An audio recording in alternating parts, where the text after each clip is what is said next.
Assalamualaikum warahmatullahi wabarakatuh. Alhamdulillah pada kesempatan ini kita bisa berjumpa lagi di semester yang kedua. Semoga semuanya selalu diberikan kesehatan dan keberkahan dalam menuntut ilmunya. Kemudian semoga semuanya bisa dimudahkan dan diberikan semangat yang luar biasa. Baik, untuk yang semester kedua sekarang di kelas 8 yang akan kita pelajari yaitu tentang berpikir komputasional, dimana pada awalnya kita akan membahas tentang analisis data. Cuman melihat daripada kompetensi dasar dan acuan kurikulum yang sekarang, bahwa di semester 2 pertemuan pertama untuk kelas 8 adalah mempelajari tentang algoritma pemrograman. Di sini judul babnya adalah berpikir komputasional, yaitu masuk ke pada bab 5 ya. Bab 5. Di sini kita akan membahas konsep computational thinking, algoritma dan pemrograman dasar. Jadi untuk algoritma dan pemrograman pada intinya bukan hanya permasalahan pada bahasa pemrograman saja atau ditujukan untuk komputer. Jadi bisa berbagai macam ilmu metode pemrograman dasar atau algoritma ini diterapkan ya. Nanti kita akan bahas di video berikutnya tentang asal-usul algoritma, kemudian sejarah dan tujuan daripada pembuatan algoritma tersebut. Kemudian di sini untuk rencana praktek, di sini ada tujuan dan capaian pembelajaran. Tujuan dan capaian pembelajaran ini yang pertama, siswa diharapkan dapat menerapkan konsep computational thinking dalam kehidupan sehari-hari dan dalam pembuatan program sederhana. Nanti kita akan praktek pembuatan program sederhana seperti apa yang akan kita praktekkan ya. Kemudian yang kedua adalah tujuan yang kedua, siswa mampu menjelaskan konsep logika dan algoritma pemrograman dasar. Jadi ini benar-benar berpikir komputasional, di mana kita hanya memainkan logika ya. Jadi bermain logis, pemecahan masalah, dan berpikir kreatif, inovatif untuk menemukan sebuah solusi seperti itu. Kemudian capaian pembelajaran yang pertama, siswa mampu menyelesaikan masalah dengan strategi dan konsep yang dimilikinya. Jadi ini jelas bahwa masing-masing siswa diberikan kebebasan untuk berinovasi ya. Ini masuk ke capaian pembelajaran yang kedua ya, berinovasi, berpikir bagaimana caranya supaya permasalahan yang dihadapi ini bisa terselesaikan dengan baik dan efisien ya, seperti itu. Selanjutnya metode yang dipakai di pembelajaran yang sekarang adalah, yang pertama adalah decomposition, di mana decomposition ini kemampuan memecah data, proses atau masalah yang kompleks menjadi bagian-bagian yang lebih kecil atau menjadi tugas-tugas yang lebih mudah dikelola. Jadi siswa jangan pernah berpikir bahwa setiap masalah itu, ketika ada tingkatan masalah itu, dianggap semuanya masalah itu besar. Jadi masalah yang besar atau problem yang besar itu coba dipecah, kemudian dirinci, kemudian menemukan solusi-solusi kecil untuk memecahkan masalah yang besar tersebut. Yang kedua, metodenya adalah algorithm design, yaitu mengembangkan petunjuk pemecahan masalah yang sama secara bertahap sehingga orang lain dapat menggunakan langkah atau informasi tersebut untuk menyelesaikan permasalahan yang sama. Di sini kembali kepada pengalaman ya. Experience is the best teacher. Jadi ketika kita menemukan sebuah masalah di dalam kehidupan kita, ini bukan berpikir masalah harus di komputer ya. Ketika kita menemukan masalah di dalam kehidupan nyata, dalam diri kita atau dalam lingkungan kita, kemudian kita bisa menemukan solusi dari masalah tersebut. Seperti tadi dikatakan di metode yang pertama adalah masalah yang besar nanti dirinci dulu, kemudian ditemukan solusi dari mulai hal yang kecil. Nah, otomatis ketika disambungkan dengan metode yang kedua, kita bisa menjadikan sebuah penyelesaian masalah itu dijadikan sebuah pengalaman, di mana pengalaman tersebut kita bisa dibagi atau berbagi dengan orang lain ketika orang lain membutuhkan, kemudian permasalahannya sama atau mirip dengan yang kita alami, yang pernah kita alami. Yang ketiga adalah pattern recognition, kemampuan untuk melihat persamaan atau bahkan perbedaan pola, tren, dan keteraturan dalam data yang nantinya akan digunakan dalam membuat prediksi dan penyajian data.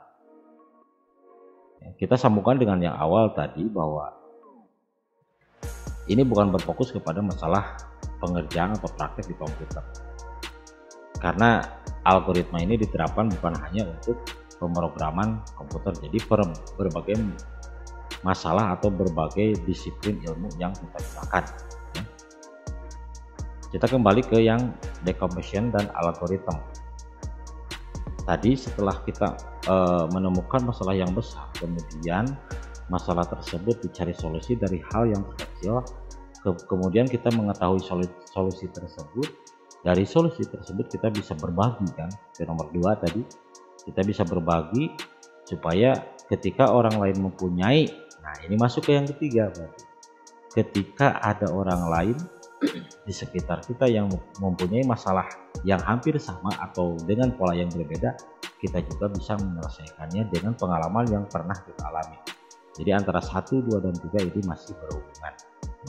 Yang terakhir ini abstraksi ya. Abstraksi adalah melakukan generalisasi dan mengidentifikasi prinsip-prinsip umum yang menghasilkan pola dan tren keteraturan. Ini jelas adalah finalisasi daripada sebuah proses decomposition, algorithm design, dan pattern recognition ya. Jadi dari 3 ini menghasilkan abstraksi kesimpulan mana yang akan kita ambil, seperti itu ya. Oke, selanjutnya, lalu apakah yang akan kita praktekkan sekarang secara simulasi ya. Kalau kita berbicara masalah pengalaman, kalau kita berbicara masalah kehidupan terlalu luas, kita akan simulasikan berpikir kreatif, inovatif, dan berpikir komputasional ini dalam sebuah simulasi program. Apa yang kita pakai di simulasi ini? Praktek pemrograman yang akan kita pakai di sini adalah menggunakan nama aplikasinya RoboMind. Kita langsung saja. RoboMind adalah software pendidikan dan pelatihan dasar pemrograman yang dikembangkan oleh Universitas van Amsterdam. Pemrograman RoboMind sangat interaktif karena menggunakan simulasi dan pemrograman dengan kecerdasan buatan sederhana. Nanti kita akan praktekkan di sesi berikutnya. Di sini kenapa kita menggunakan RoboMind? Yang pertama, penggunaan bahasa robo ya. Ini bahasa robo, bukan robot ya, robo. Penggunaan bahasa robo. Apa sih yang digunakan oleh bahasa robot? Kita kan udah kenal, udah mengetahui terlalu banyak sekali sekarang inovasi dan teknologi yang menciptakan robot. Kita akan mengenal lebih dasar tentang bahasa robotnya. Apa sih yang digunakan oleh bahasa robot tersebut? Bagaimana sih gitu kan? Yang kedua, bersifat freeware. Saya memakai aplikasi ini karena bersifatnya gratis ya, freeware gratis. Biasanya ini dibatasi sampai 1000 hari ya. Kemudian ini bisa dipakai di platform operating system apa saja ya, dari mulai Linux, Windows, dan Mac OS. Kemudian simulasi seperti game. Nah, ini sangat sesuai dengan kondisi emosional dan usia usia daripada siswa, dimana pada usia-usia saat ini siswa ini kebanyakan paling suka dengan yang namanya game. Itu sangat tidak bisa dipungkiri bahwa dengan game itu bisa anak itu senang ya, seperti itu. Kemudian yang terakhir, banyak contoh program ya. Jadi ketika kalian sebagai siswa tidak mulai dari nol, dari blank ya. Jadi diawali dengan contoh-contoh program, kemudian kalian kembangkan sendiri ya. Kalian kembangkan sendiri bagaimana supaya program tersebut sesuai dengan apa yang kita inginkan. Jadi contohnya hanya untuk bahan pengembangan kita sendiri. Baik, kita langsung saja, kita langsung praktekkan untuk penggunaan RoboMind. Oke, saya pindah komputer dulu.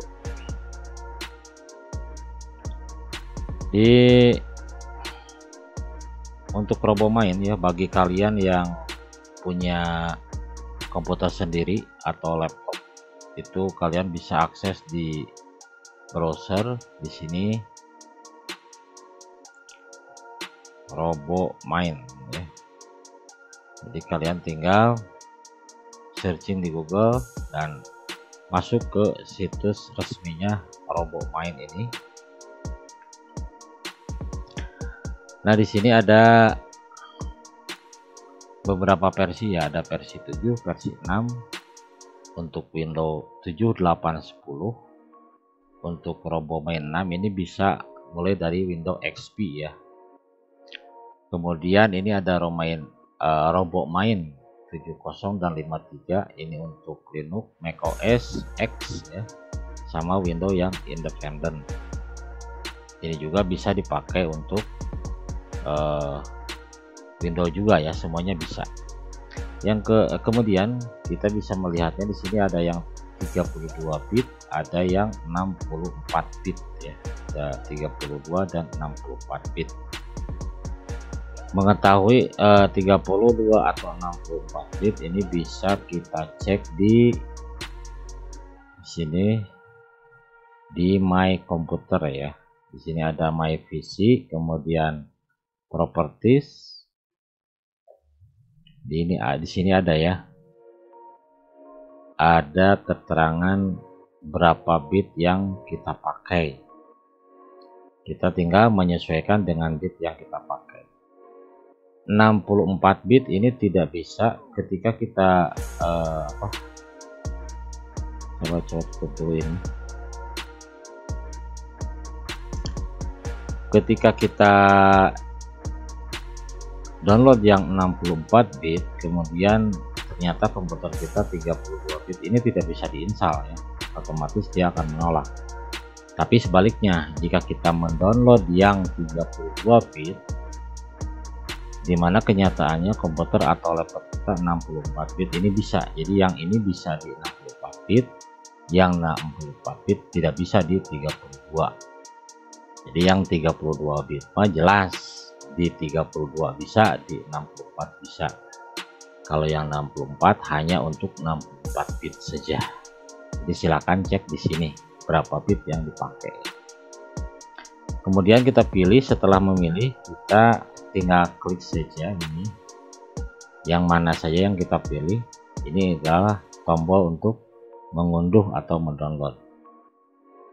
Saya di sini sudah mendownloadnya dan saya juga sudah menginstalnya di sini ya. Sini saya sudah install, ini sudah saya install ya. Kemudian setelah itu kita buka ya. Cara membukanya bisa dengan klik kanan, kemudian open, atau run administrator, klik kiri, ini bisa juga dengan diklik kemudian enter, diklik dulu baru di enter, atau bisa juga klik 2 kali. Saya coba di sini klik 2 kali saja.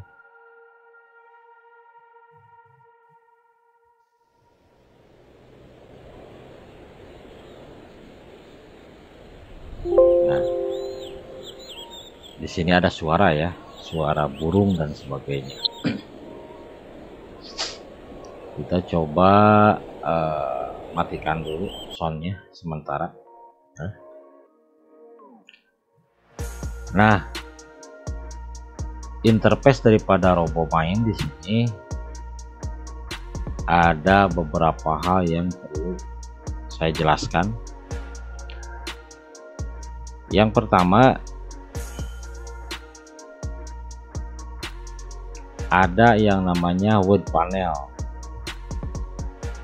Ini word panel, area yang oranye ini, yang krem ya. Area yang ini yang ada kotak-kotaknya ini disebut dengan word panel. Kemudian di sini ada ya, panjang ke sini. Ini adalah speed untuk mengatur gerak daripada kecepatan gerak daripada robot. Ini robotnya, ini robotnya. Matanya dia menghadap ke atas. Ya, matanya ini.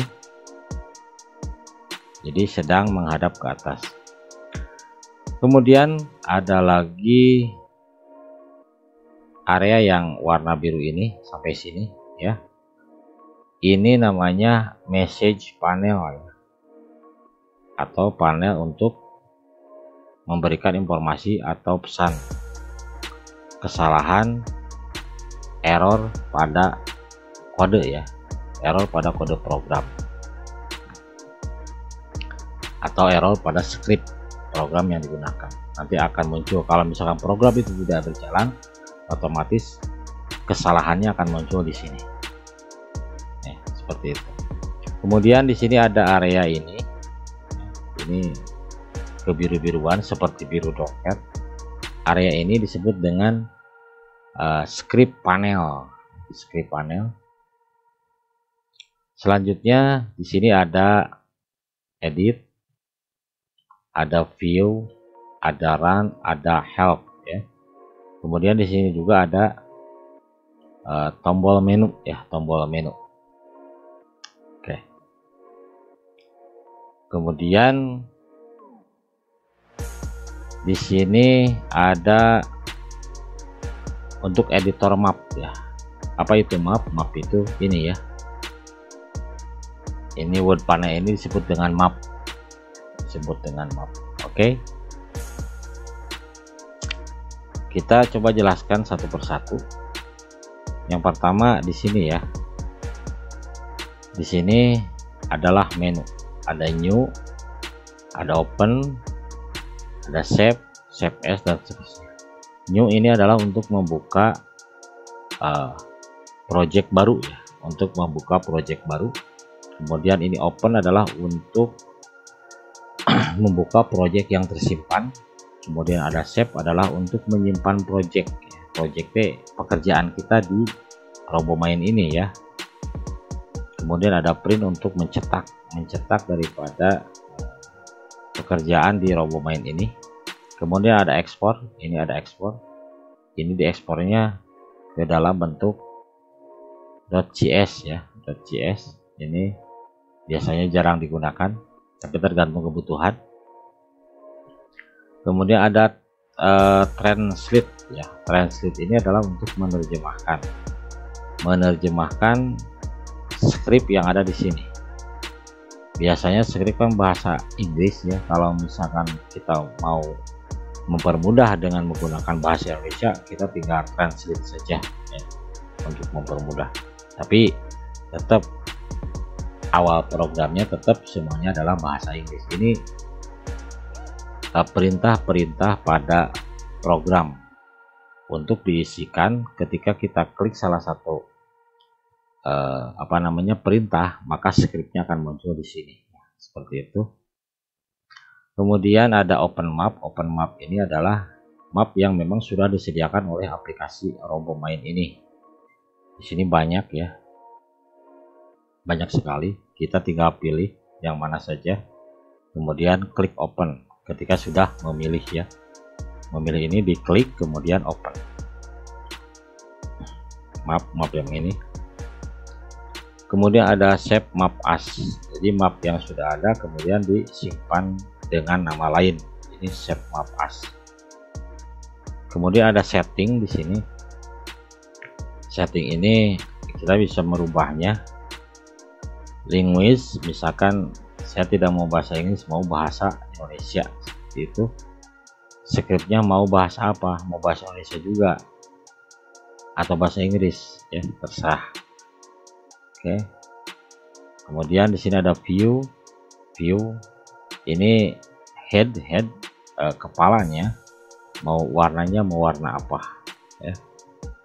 Head saya green seperti itu. Ini kepalanya.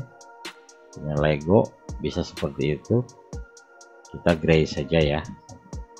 Bodinya mau gray mau apa ya, kita samakan. Kalau Lego dua-duanya ya. Ini untuk badannya, misalkan kita mau Lego seperti itu, berarti kepalanya juga harus Lego seperti itu ya. Ini untuk robot yang ini ya. Jadi robotnya bentuknya nggak mau seperti ini, mau dirubah silakan. Ini di view ya. Kemudian ada editor. Ini script panel, mau warnanya warna apa, misalkan cool gray ya. Ini kan warnanya hitam ya, background colornya ini mau dirubah tidak, misalkan mau dirubah dengan warna apa terserah, warna agak kemerah-merahan atau gimana terserah ya, seperti ini. Maka dia warnanya tidak akan seperti ini, tapi akan warnanya seperti ini. Ini untuk text color atau warna daripada teks. Nanti script, kita akan menuliskan script di sini, warnanya mau apa. Defaultnya adalah warna putih ya, warna putih atau keabu-abuan. Kemudian ada sound di sini. Sound itu suara ya, suaranya mau default dumb, tergantung daripada dumbnya yang kita pakai, atau kita disable soundnya, terserah, kita tinggal pilih. Ini lisensi tidak dibahas di sini, karena lisensi untuk yang X86 ini sudah disiapkan atau sudah diberikan di situs tadi. Kita cancel saja, kita tidak ada perubahan di sini. Kemudian di sini ada edit, ada view, run, help ya, seperti tadi saya bilang. Di edit di sini ada undo, ada redo ya. Undo ini adalah untuk membatalkan perintah, redo ini untuk membatalkan perintah undo.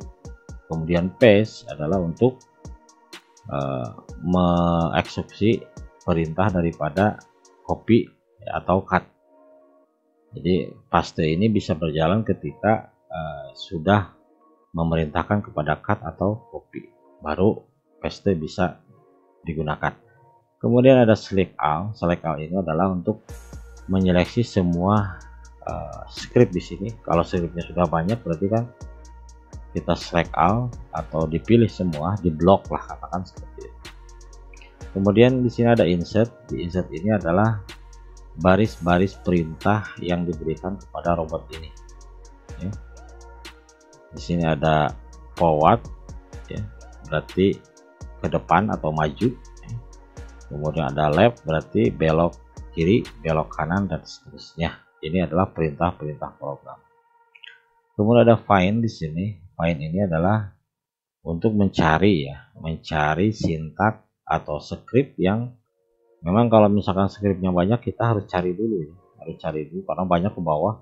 Jadi kita tidak perlu scroll, cuma kita find saja. Kemudian ini ada replace, adalah untuk mengganti ya, untuk mengganti script. Misalkan ada beberapa script yang memang mau diganti, kemudian kita replace saja, di replace. Nanti kita contohkan semua ya, ini hanya pembahasan. Di sini ada map editor. Map editor ini ketika kita tidak mau menggunakan open map ini kan map-map yang sudah jadi ya, yang sudah disediakan. Kita tidak mau menggunakan ini, saya mau membuat map sendiri. Di sini kita edit saja map editornya ya. Oke, selanjutnya ada view. View ini adalah zoom in dan zoom out. Zoom in ini untuk memperbesar. Jadi kita perbesar seperti ini. Ini zoom in, ini zoom out. seperti ini zoom out ya. Nah gitu. Kalau menggunakan mouse tinggal putar saja scrollnya ke atas untuk zoom in seperti ini, ke bawah untuk zoom out. Kalau menggunakan keyboard berarti Ctrl equals atau Ctrl plus untuk zoom in, Ctrl min ini untuk zoom out. Ctrl. Kemudian ada show grid. Grid ini seperti ini. Saya coba zoom lagi, zoom dulu. Grid ini adalah garis-garis yang membentuk kotak-kotak seperti ini. Ada kolom, ada baris sehingga membentuk kotak.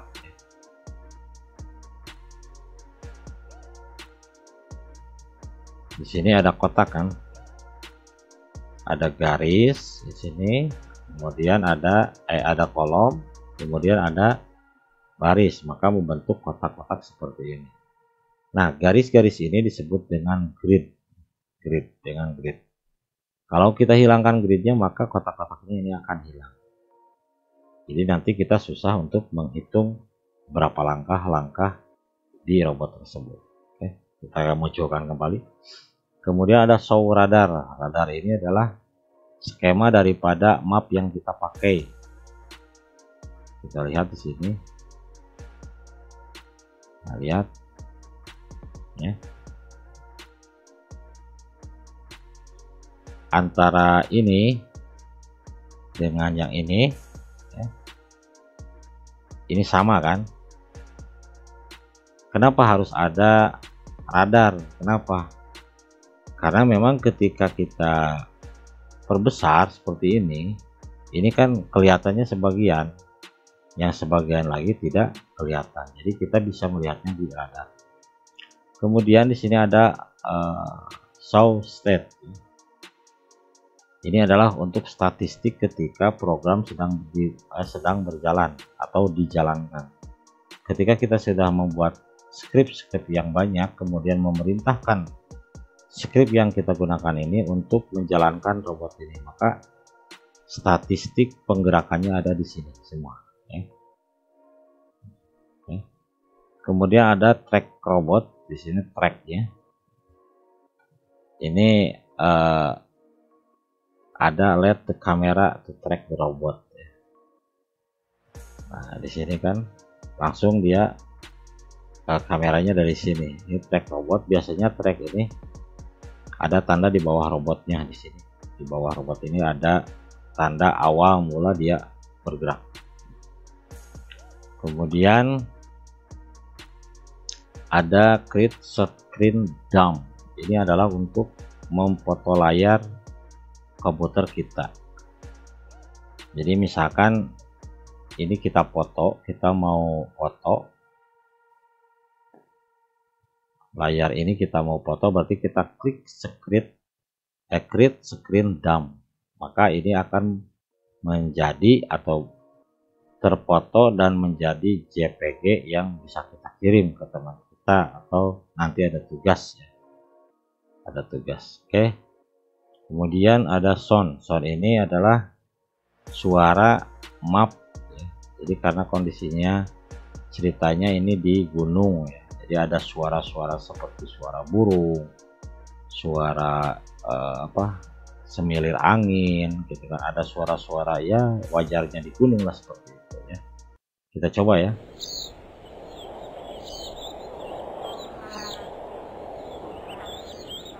Seperti itu adalah sound. Kenapa saya matikan? Karena nanti akan mengganggu kepada pembahasan. Kemudian di sini ada run juga adalah untuk mengeksekusi ya. Untuk mengeksekusi ini, maaf, oke. Ini untuk mengeksekusi ya, sama seperti ini ya, sama seperti ini. Ini bisa menggunakan atau melalui run, atau bisa langsung di sini ya, bisa langsung di sini. Ini untuk mengeksekusi program. Di sini ada remote ya, ada remote. Remote di sini adalah untuk mempermudah pembuatan script. Jadi script itu kita tidak perlu menulis, tidak perlu menulis manual, kita bisa menggunakan remote ini. Jadi script langsung muncul tanpa harus diketik, seperti itu. Kemudian ada help, ini bantuan. Bantuan di sini kan ada apa itu RoboMind, about RoboMind. Kemudian ada RoboMind online. Di sini kita masuk ke komunitas RoboMind di online. Kemudian ada pertanyaan sekitar RoboMind. Di sini ada jawabannya. Ketika kita klik di sini, maka otomatis dia langsung menuju menuju file di sini. Ini bukan web tapi file, topiknya ada di sini ya. Di sini ada tutorialnya, kita bisa memang, jadi ketika kita install RoboMind ini maka kita bisa bertanya di help topics ini ya. Selanjutnya kita akan coba untuk praktek yang pertama, kita akan coba membuat sebuah perintah kepada robot ini. Kita perbesar dulu. Rencananya begini. Perbesar dulu. Rencananya kita akan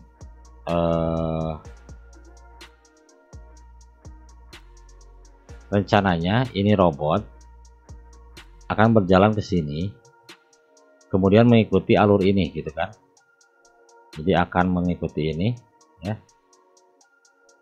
ke sini mengikuti alur yang putih ini nantinya. Berarti langkah pertama adalah robot ini disuruh belok dulu. Beloknya kemana? Supaya menghadap ke sini ya, supaya menghadap ke sini. Kemudian setelah menghadap ke sini, si robot ini berarti dia harus maju ke sini ya, maju dari sini 1 2 3 4 5 6 7 8 9 sampai sini ya. Dia harus maju sampai situ. Kemudian di sini dia akan belok lagi menuju ke sini seperti ini. Ini yang pertama ya, kita coba ya sekarang. Yang pertama ini bisa, kalau sudah hafal scriptnya kita bisa langsung tulis saja ya. Kalau misalkan tidak hafal bisa langsung dari sini ya, klik di sini. Saya mau majunya ini ada cat putihnya, berarti dia bergerak itu nanti mengecat bekas dia berjalan. Berarti di sini ada paint, catnya mau putih mau hitam, misalkan mau putih ya, maka dia di sini muncul ya, paint white. Kemudian setelah itu kita enter. Di sini si robot ini setelah mengeluarkan cat nanti dia akan berputar. Berputarnya ke sebelah kanan. Kanan itu right ya. Right ya. Right. Kemudian setelah dia belok ya, saya mau berjalan atau mau maju, majunya berapa langkah ya. Majunya berapa langkah tadi? 1 2 3 4 5 6 7 8 9 sampai sini dulu ya, sampai sini dulu. Berarti kalau maju berarti forward ya,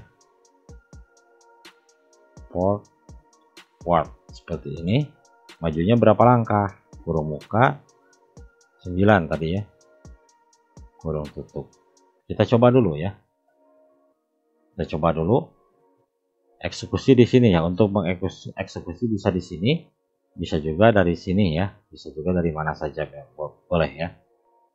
Kalau dari menu atas berarti kita harus klik menu run dulu, kemudian baru ke eksekusi. Kalau di sini kita tinggal ini saja. Perhatikan langkahnya. Pertama dia akan membaca program, membaca perintah yang kita masukkan tadi, kemudian dia akan melaksanakan perintah tersebut. 1 2 3. Jangan dulu, kita atur dulu kecepatan supaya jangan terlalu cepat. Nah ini untuk speed ya, kecepatan gerak daripada robot. Klik. Nah, dia akan membaca dulu, kemudian dia mengeluarkan paint. Nah, maju terus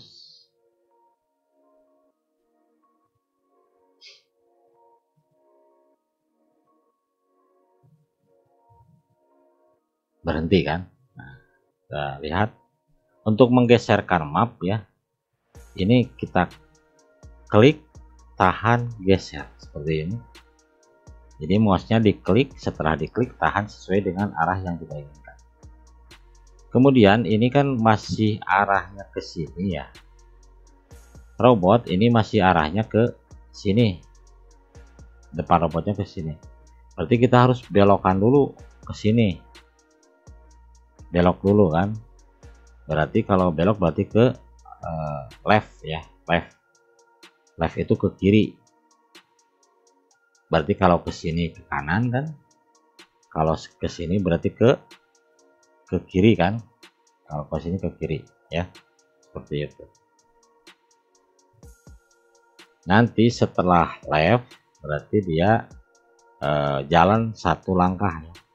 Jadi setelah dia belok ke left, kemudian langkah satu langkah ya, seperti itu.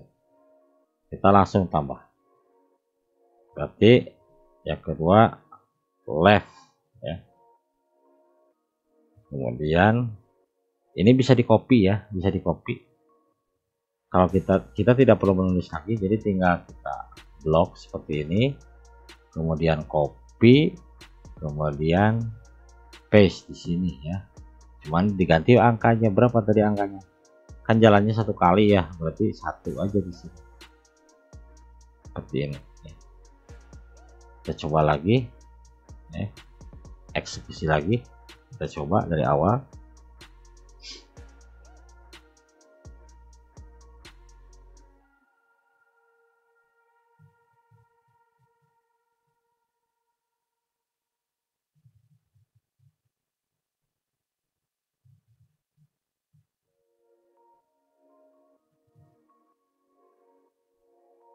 Oke, sudah ya.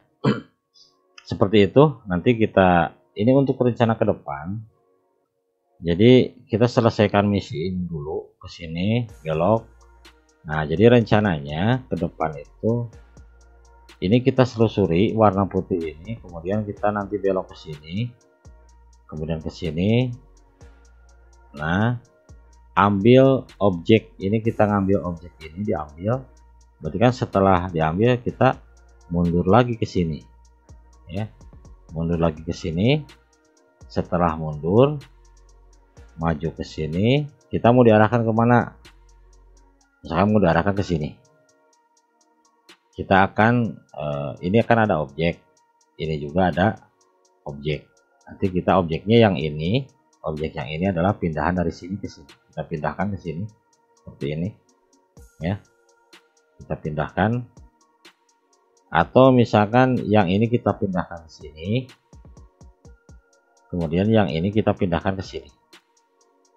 Nanti untuk pertemuan yang kedua ya. Kemudian bagaimana membuat kotak ya, bagaimana membuat kotak persegi atau persegi panjang atau huruf ya, hurufnya otomatis huruf-hurufnya mengikuti kotak-kotak yang ada di sini. Kemudian bagaimana kita membuat arah ya, arahnya gini, jadi sesuai dengan